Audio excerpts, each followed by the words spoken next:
السلام علیکم دوستو، آج کی کہانی کا نام ہے شہر کا نور تھا۔ کراچی کی فضا میں ہلکی ہلکی ٹھنڈک گھلی ہوئی تھی۔ آسمان پر چند ستارے ابھی ٹمٹما رہے تھے اور گلی کے کونے پر لگی اسٹریٹ لائٹ اپنی آخری سانس لے رہی تھی۔ دور کسی مسجد سے اذان فجر کی آواز ابھری جو خاموش فضا میں پھیلتی چلی گئی۔ خزیمہ کی آنکھ الارم کی آواز سے اس نے کروٹ بدلی، پھر آہستہ سے اٹھ بیٹھا۔ کمرے میں ہلکی سی روشنی تھی، باہر سے برتنوں کی کھنک اور امی کے قدموں کی آہٹ آ رہی تھی۔ اٹھ گئے میرے روزے دار؟ امی نے پیار سے پوچھا۔ خزیمہ مسکرا دیا۔ وہ جلدی سے منہ دھو کر کچن میں آ گیا۔ ڈائننگ ٹیبل پر پراٹھا، انڈا، دہی اور پانی رکھا تھا۔ ابو گلاس میں پانی ڈال رہے تھے اور دادی جان جائے نماز طے کر کے رکھ رہی تھی۔ خزیمہ کھڑکی کے پاس جا کر باہر دیکھنے لگا۔ سامنے والے گھر کی ٹیرس پہ ایک خاندان سحری کر رہا تھا۔ گلی میں دودھ والا سائیکل لیے گزر رہا تھا۔ کہیں دور انڈے ڈبل روٹی والے کی آواز آ رہی تھی۔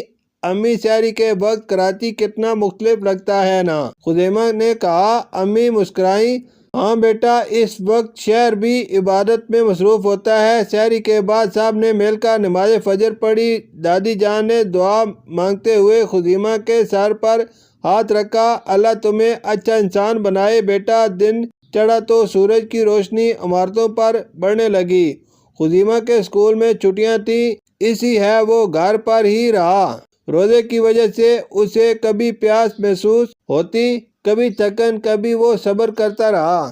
اس نے امی کی مدد سے اپنے کمرے کی صفائی کی، پانی کا نل بند رکھنا یاد رکھا اور چھوٹی بہن اریبہ کو بھی پیار سے سمجھایا کہ شور نہ کرے۔ دوپہر کو اس نے اپنی کہانیوں کی کتابیں نکالی اور دادی جان کے پاس بیٹھ گیا۔ دادی جان نے اسے رمضان کی پرانی باتیں سنائی کہ کیسے پہلے زمانے میں لوگ ایک دوسرے کا خیال رکھتے تھے۔ سحری کے وقت جگانے والا آیا کرتا تھا اور اپنے ڈھول کی آواز سے سب کو اٹھایا کرتا تھا۔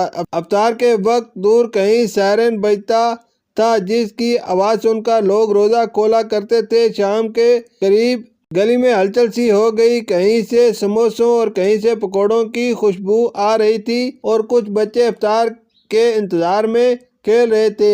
خزیمہ نے امی کی مدد سے کچھ افطاری کے پیکٹ بنائے اور گلی کے باہر غریب اور بزرگ لوگوں کو وہ پیکٹ دیے۔ ان لوگوں کے چہرے مسکرا اٹھے۔ جزاک اللہ، وہ خوشی سے بولے۔ خزیمہ کو دل میں عجیب سی گرمی اور روشنی محسوس ہوئی، جیسے کسی نے دل میں چراغ جلا دیا ہو۔ مغرب کی اذان ہوئی تو سب نے کھجور سے روزہ کھولا۔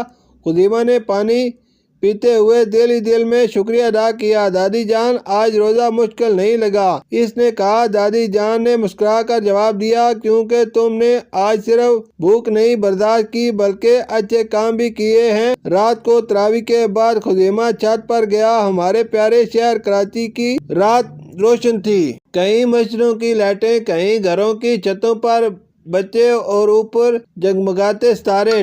ٹھنڈی ہوا کے جھونکے کے ساتھ اس نے آسمان کی طرف دیکھا اور سوچا، واقعی شہر کا نور پورے دن کو روشن کر دیتا ہے۔ اور اس رات خزیمہ نے یہ جان لیا کہ رمضان صبر، محبت اور دوسروں کا خیال رکھنے کا نام ہے، اور یہی نور ہے۔ شکریہ۔